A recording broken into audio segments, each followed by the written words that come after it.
Notre Dame just wrapped up its bye week. The Fighting Irish are 6-2 through 8 games, and the University of Notre Dame also just wrapped up midterms, so we thought what better time than to give out our own midterm grades as we bring in Tyler James of Inside ND Sports. Tyler, we've seen a lot of the Irish now. 2/3 of the season are behind them.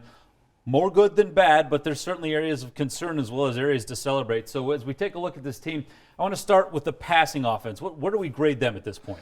Yeah, I would probably give them about a C right now. I think just the way the last handful of games have gone have been pretty disappointing and really exposed some of the flaws in Notre Dame's passing game. Now, certainly some of that is related to some guys not being healthy, but you're graded for what you put out there. So Notre Dame hasn't been able to sort of stretch the field in ways that we thought they would.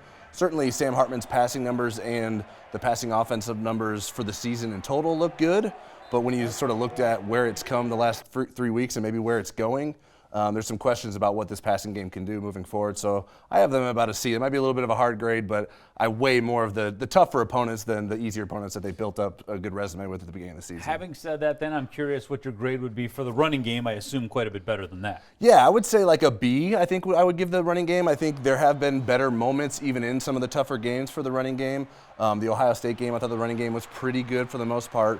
The Duke game wasn't great, but they ended up winning the game on a run by Audric Estime. So I would give the running game about a B. There's certainly some things they need to clean up there. I think the running game has also been limited by the limits in the passing game and a lot of crowded boxes that the offense is looking at. So I think there's been some limitations there as of late, but I have a little bit more confidence in what the running game has done versus the passing game. We'll stick with the running game, but we'll move to the other side of the field. Notre Dame's run defense, how do you see that through 8 games? Yeah, I would say probably like a B+. I think they've been pretty good. I think we've seen it sometimes, particularly the Ohio State game and the Louisville game. They gave up big runs that were that really hurt them in the long run. Now, against Louisville, I don't know that it really mattered what the defense was doing because the offense wasn't helping much, but the Ohio State game, the big, long touchdown run was one of the few plays that Ohio State was able to get down the field. And so there's a little bit of some struggles there from time to time, some tackling issues as well. So I would give them about a B+ for their run defense. And then as we look at the passing defense, I know a lot of people were very nervous going into last week's game against Caleb Williams. Yeah. I thought they did a phenomenal job myself. Yeah, I think it's hard to give them anything but an A here, right? I mean, you'd like to see maybe the pass rush be a little bit better than it has been, but certainly they came to play against Caleb Williams when you really needed them.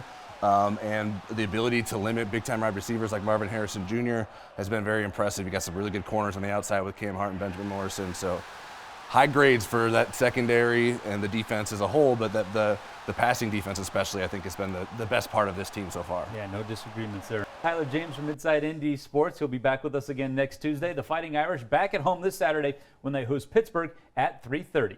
Back to you. I'm Pete Byrne from WSBT-22 News. For more Notre Dame stories, like and subscribe to the WSBT-22 YouTube page. Thanks for watching.